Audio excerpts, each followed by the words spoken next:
Hi, hello. Welcome to the episode of Isaiah's Newsstand.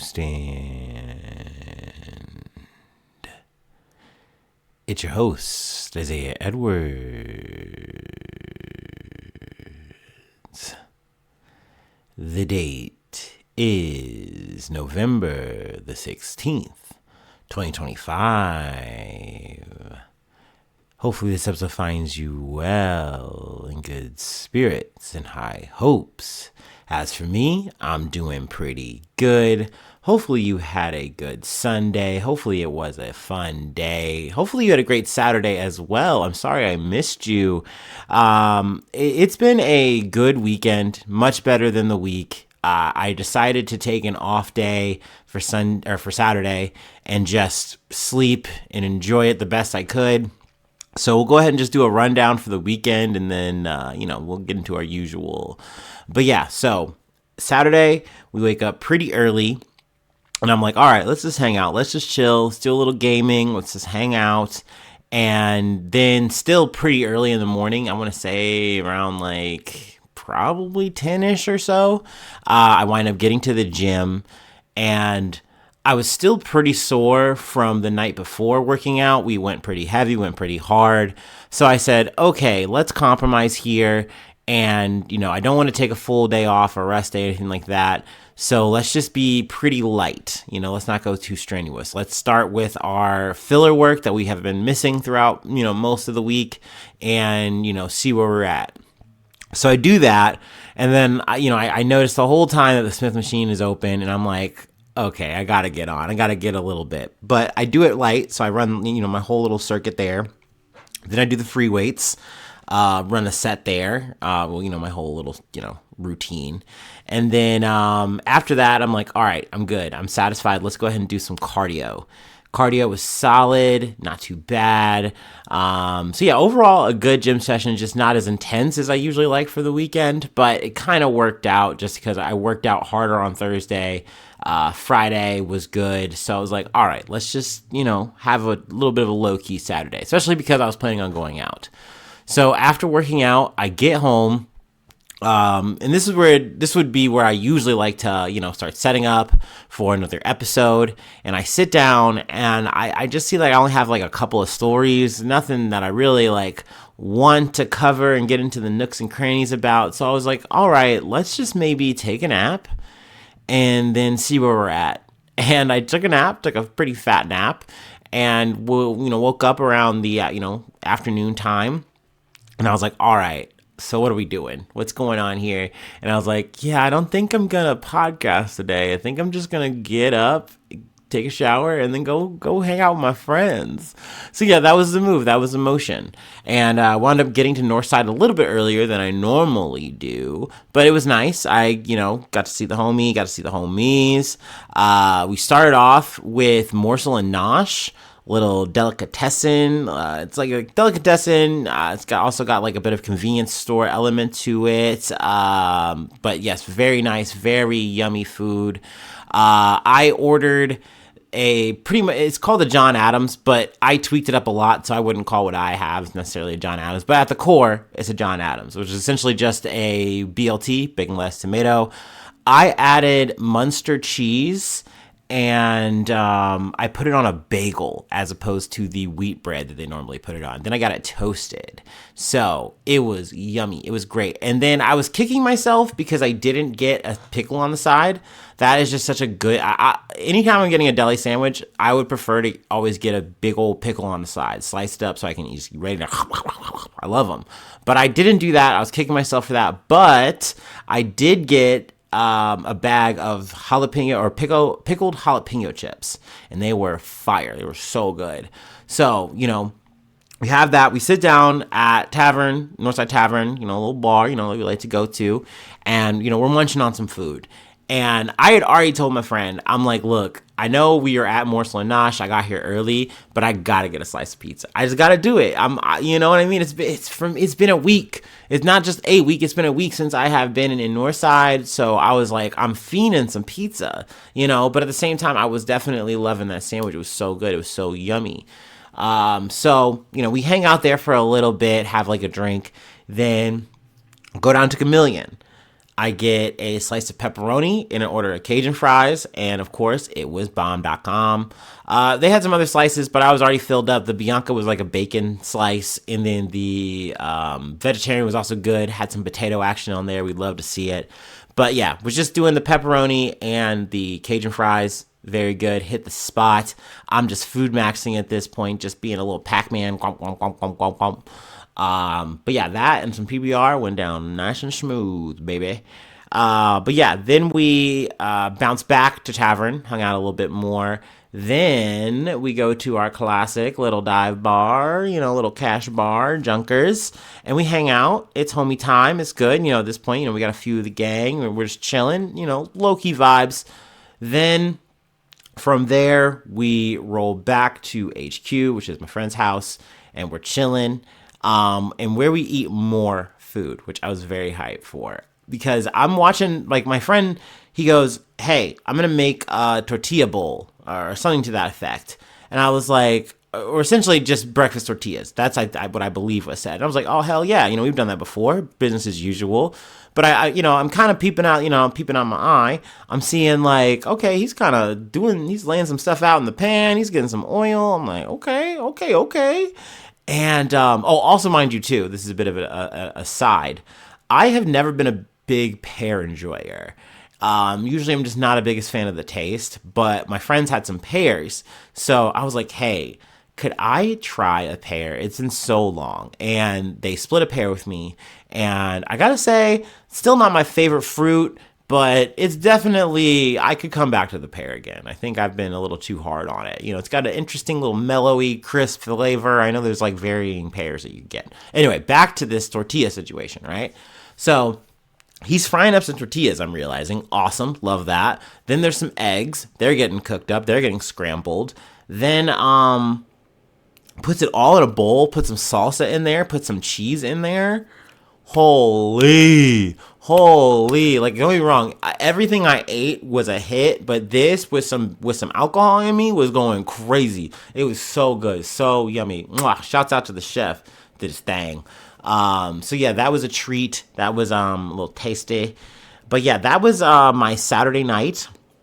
Oh, and then I also had a special brownie. That was also pretty good too. So yeah, overall, couldn't beat it. It was nice. The vibes were immaculate. It was good to be back out and seeing my friends. I think maybe the one upside about, I guess, overtime just being canceled for me is that hopefully I can get back to a normal routine. I really like that, but knock on wood, one way or another, it was just nice to be out. It was nice to see the homies kind of recalibrate. So we love that. But yeah, we get up after, taking a little bit of a snooze, then head back home, take another snooze, and get up and do some grocery shopping.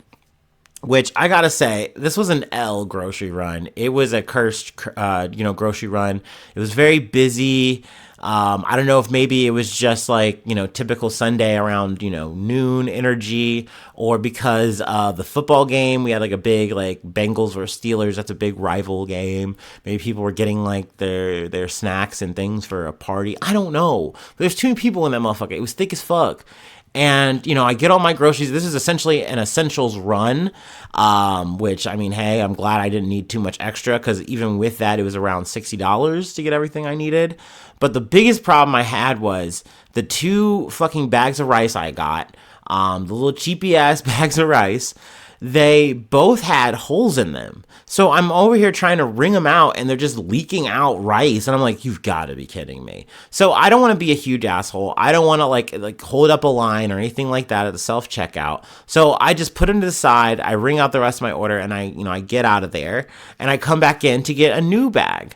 I then, I get to the rice again, and I see that there's more with holes in them. I'm like, what is happening here? Is there like a rice slasher running around committing crimes, a little micro crime? Because he's fucking up my day. All right, and I proceed to get a couple of bags. I get back in line. I'm like, okay. Then I proceed to have like the weirdest conversation of the day. This guy comes up to me. He's over here talking about Aaron Rodgers, and I'm like, and I'm half like confused. My charisma points are low right now.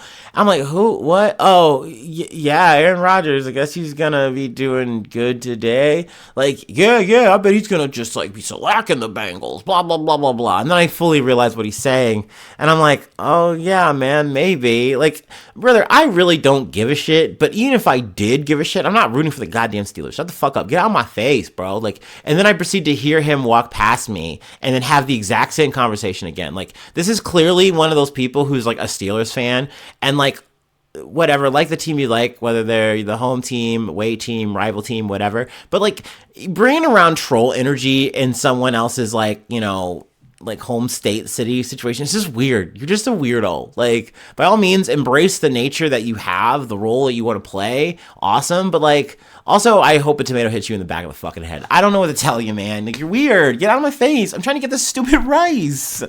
Anyway, that was my grocery run. Kind of a bit of a loss, but hey, it is what it is. I was happy that I didn't pay $100. Post that, we take all the groceries, we wrangle them back home. We go back to the gym. We're back in the gym again, of course. And this time we're lifting heavy. We're going hard. And overall went well. Like everything was open, just hit it in the usual order. I did go a little bit harder on the free weights. And I hit like, normally I've been hitting like 65. And, we went up to 70, which isn't a new weight for me to hit. But with this routine, it was. So I was kind of nice that I was able to complete it. For me, that's a sign of growth. I'll take it. We love to see it. But yeah, overall, I will say like I had this energy of like, I don't want to do anymore. Like around like an hour, and this happens. You get halfway through your workout and you're like, Marvel, what if we just stopped doing this shit? What if we just packed it up right now and just went home and like took a nap or something? Wouldn't that be great? Wouldn't that be hunky fucking dory? And for me, I try to tell myself, no, don't do that. Finish the workout. We come here to do the 100%, not 50. And, I generally push myself to make it happen, get it done. So luckily that's what happened today. We love to see it. But yeah, I generally, no matter what, whether you come in and you feel like you failed or you came in and you've come out like a champion, no matter what, you worked out that day, and that's a win. So always count it. I don't know. That's a little bit of positive affirmation. I don't know, whatever. But yeah, after that, we get back home and, now we're chilling and, getting ready to yap about some news. So yeah, in a bit of a drink review, I did get the newest Red Bull flavor. I believe it's Fiji apple with ginger. A lot of people have been hating on this one. And to a certain extent, I can understand a bit of the disdain or like, it's a bit mid. But I think the biggest reason why is that this time last year, the Winterberry had came out, and that was such a phenomena. Everyone loved it. They were slurping it up. It was great. Loved it. It was an amazing time. What a time to be alive. And this doesn't fill that void at all. Not by a long shot. But that being said, it had a nice, like, crispy apple flavor. I would say, maybe this is just me, I didn't really like feel like, wow, ginger in it or anything like that. But overall, I thought it was a very pleasant drink. I would drink it again, but I wouldn't go out of my way to get it again, if that makes sense. So there you go. A little bit of a Bev review. But yeah, let's go ahead and do our startup and let's get into some news.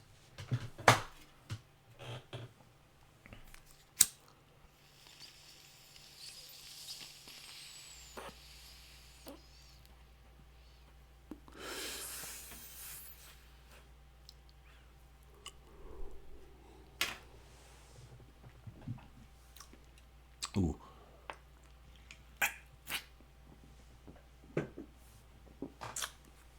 Ooh wee. Ooh. All right. Our first story comes from Fox 5, KUSI News. Goosey. Not the Goosey. Excuse me. 4 dead, 4 hospitalized after Panga boat capsizes near Imperial Beach. An overnight rescue response in Imperial Beach turned deadly after an overturned Panga boat was discovered along the shoreline early Saturday morning. Search and rescue teams searched the Pacific Ocean off southern San Diego all day Saturday for any additional missing people and suspended the search Saturday evening. According to the San Diego County Sheriff's Office, deputies were called to the area of Seacoast Drive and Encanto Avenue at 12:23 a.m. to assist in what was described as a life-saving emergency involving an overturned vessel. The U.S. Coast Guard reports San Diego watchstanders received a report from Imperial Beach Border Patrol at 11:40 p.m. Friday of a capsized panga boat in the surf. 5 minutes later, the Coast Guard was alerted. There were six alleged undocumented migrants on the boat. Also, I want to take a bit of an aside here to quickly explain what a panga is. A panga is a versatile and durable fishing boat known for its simple functional design, shallow draft, and stability. Its hull is typically a flat-bottomed or shallow V-shaped, making it suitable for both shallow coastal waters and choppy offshore conditions. Pangas are powered by,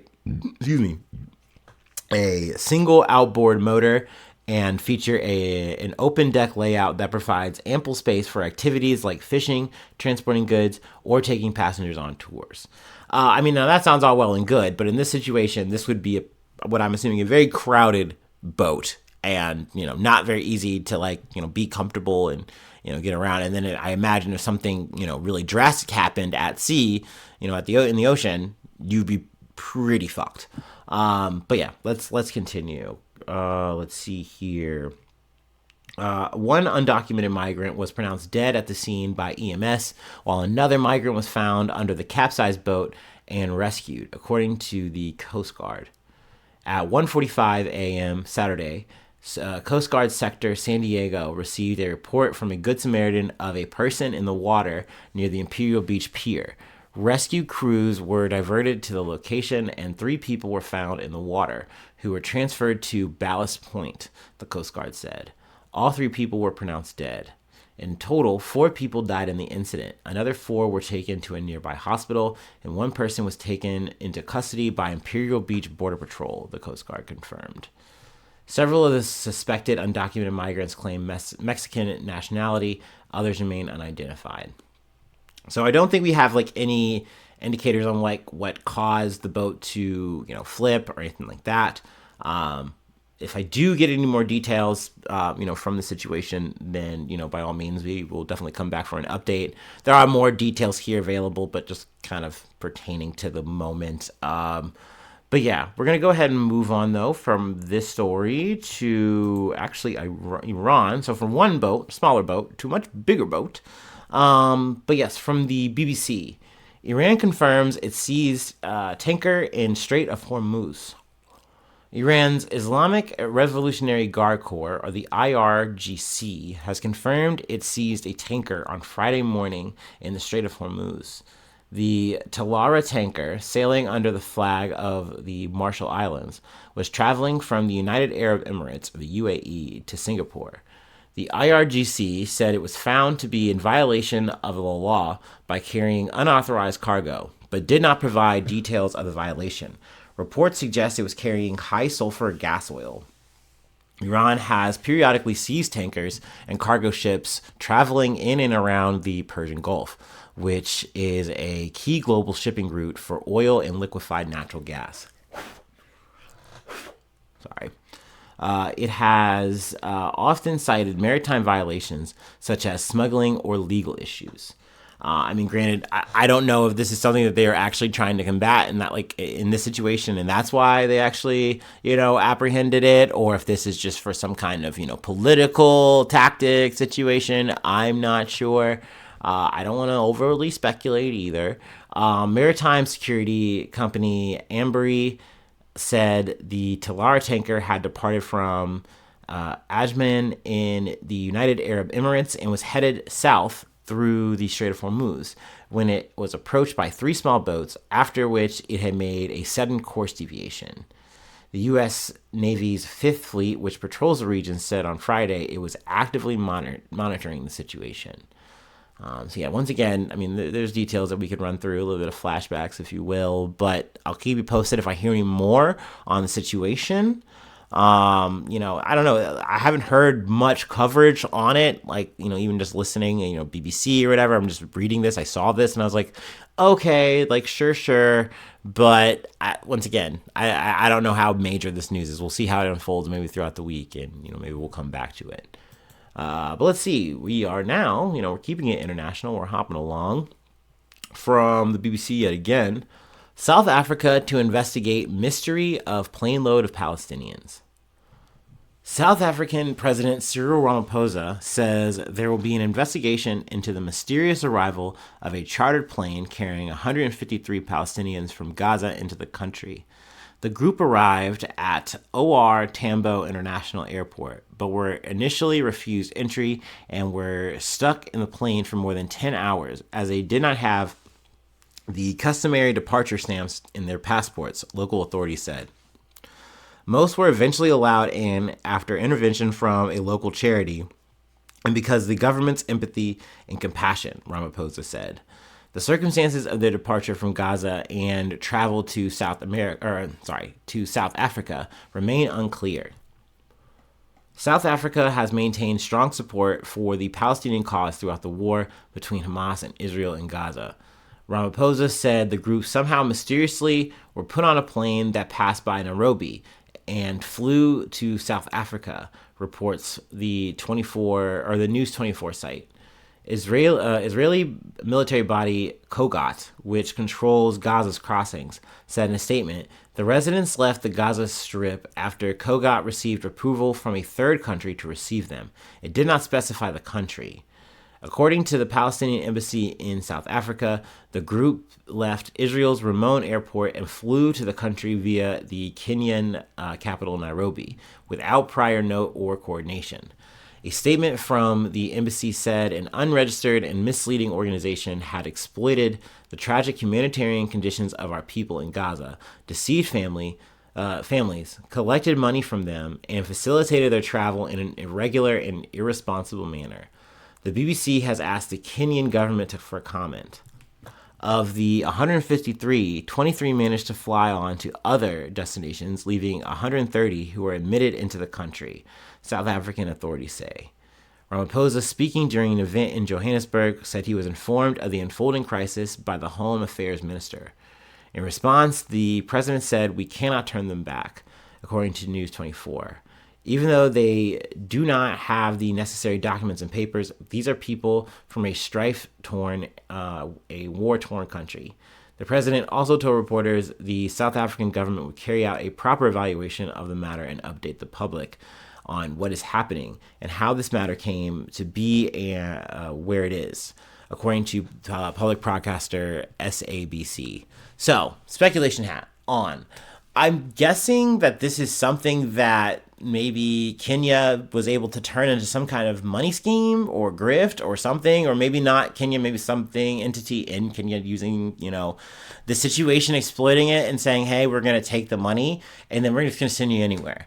We're going to send you to whatever we think will take you. Sure, maybe South Africa will. Okay.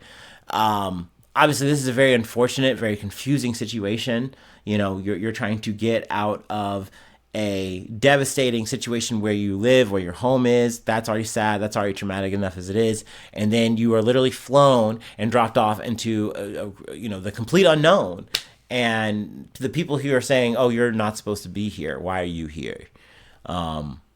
Obviously, hopefully everyone can get settled where they're supposed to be settled or, to the best of their ability in a situation like this. And I guess in a way this is supposed to be some sort of good news, but obviously it just doesn't feel this way. Like, how, obviously people are, once again, it seems like are being exploited and treated so poorly, where it's like, hey, you're supposed to be getting to someplace safe and, secure, and everything's supposed to be sorted and intended to. And instead you're sitting in a plane for 10 hours, and now you have no, documentation or, information that you need, or at least the proper stuff that you need. And I'm sure that's just so frustrating and devastating on top of what you're already going through. So my condolences to them. And then also, kind of taking it all the way back because I kind of, skimmed, a little fast. But to the, the 4 dead and the people injured from our first story, coming out of Imperial Beach. Obviously, condolences as well. You know, it takes everything. You're once again, and that's, you know, same style. You were leaving a very hard, devastating situation, and then, you know, to lose your life at sea, you know, and you know, or to survive this, and now, you know, you got to recover, and then, you know, you got to go now through the whole fucking American fucking system, especially as it is right now. So yeah, fucking goddamn. Anyway, we have one more story that I wanted to cover, and then I'll go ahead and close it out for the day. I mean, I feel like it's lighter, but it's a bit of, I guess, a spooky story, no matter who you are, no matter what side of the politics you're on. But yeah, let's see. I'm going to take a quick water break. I'm going to go ahead and close it out.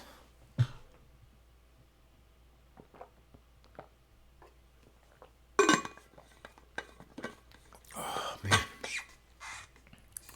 I do want to add, playing weatherman here, the weather was fall exquisite this weekend. So nice. Like, it was cold enough where you're rocking at least a hoodie or like a nice jacket, you know, coat situation, but not so cold that you're freezing. You know, your tootsies are intact. You know, I was able to walk around in some Crocs and just a hoodie and, you know, my little Adidas track pants, and I was feeling good. Had a little beanie on. It was nice. So, you know, it was nice that weather more or less held throughout the whole weekend. Shout out to Mother Nature. Anyway, let me go ahead and take this last break.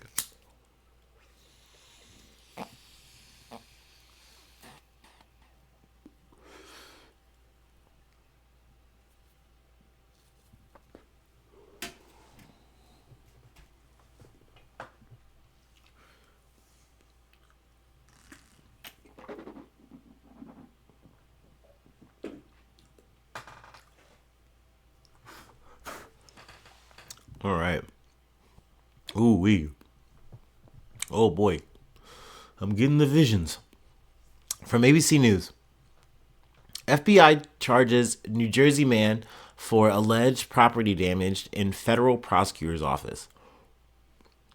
A man has been arrested after federal officials alleged that he destroyed property while trying to confront New Jersey's top federal prosecutor, Alina Habba. Habba. I had to. Keith Michael Lisa, 51, has been arrested. FBI spokesperson Emily Molinari confirmed Saturday. Molinari did not say when or where Lisa was arrested, what charges he might face, whether he was in jail, or when he might go before a judge. It's unclear whether Lisa is represented by a lawyer. The federal public defender in Newark didn't immediately respond to an electronic message Saturday asking whether it was representing Lisa. The FBI on Friday had offered a reward of up to $25,000 for information about Lisa, saying he was wanted on charges of destroying government property and possession of a dangerous weapon inside a U.S. court facility. That bulletin said Lisa tried to enter a federal office building in downtown Newark on Wednesday with a bat and was turned away. Lisa returned without the bat, the bulletin said, and was admitted.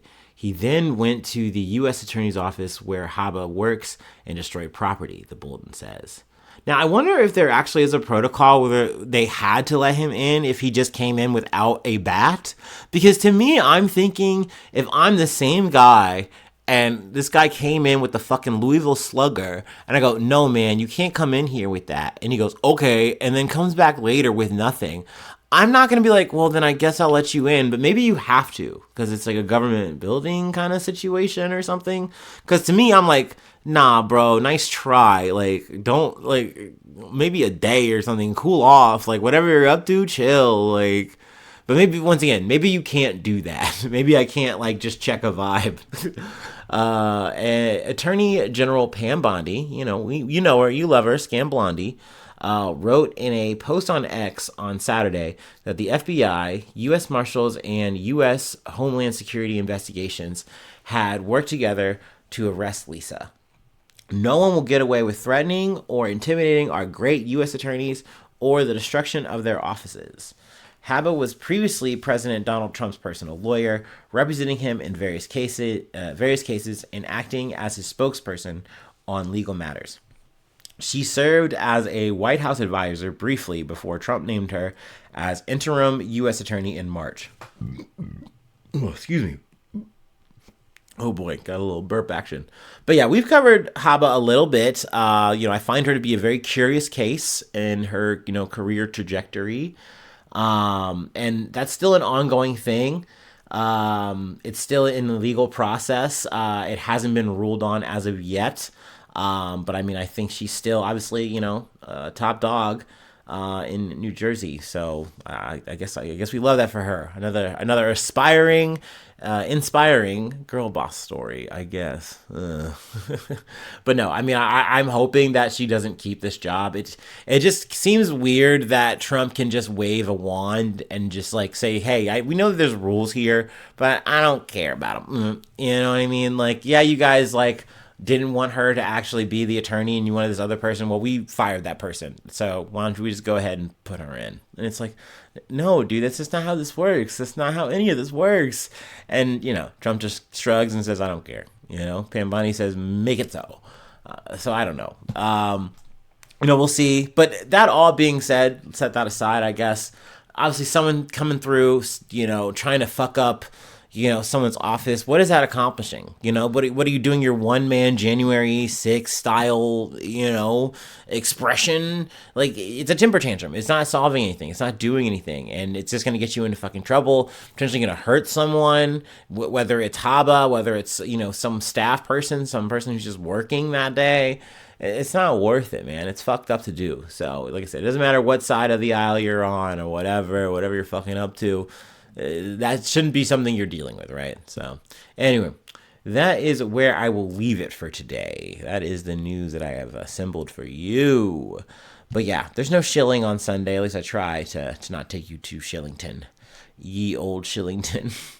But yeah, thanks so much for tuning in. Thanks so much for being a friend. And hopefully I see you soon for some more good news. I love ya. Bye-bye. Mwah.